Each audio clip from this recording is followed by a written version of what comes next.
Gisuspenso ni Cebu Governor Pamela Baricuatro ang tanang quarry activities sa lalawigan sa Sugbo sulod sa 30 ka adlaw. Ang detalye sa report ni Alan Domingo.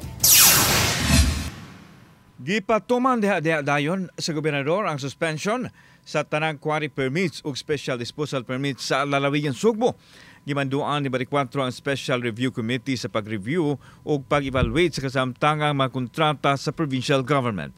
So taon kon ang authorized volume sa extraction ni haom ug nahasubay ba sa gidaghanon nga naa sa kontrata. I have directed a special review committee to conduct a comprehensive review and evaluation of all special permits issued by the Cebu provincial government.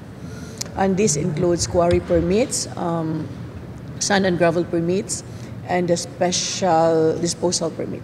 Buot masuta sa Kapitolyo kung compliant ba ang mga quarry operator sa lagda nga gipatuman sa provincial government. Subay usam sa mga reklamong nadawat sa buhatan sa gobernador.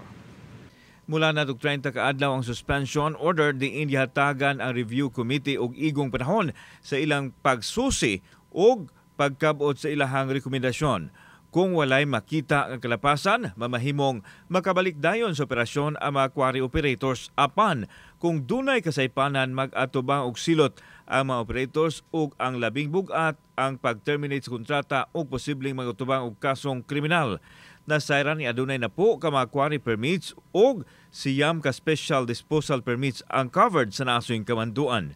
Katong na yung mga existing na mga accreditation na yung mga stockpile, they can continue pa rin pag-supply sa market needs. This is only for 30 days, no? I don't think this will affect the industry. Kauban si Clover Lumayag, ako si Alan Domingo. Balitang Bisdak.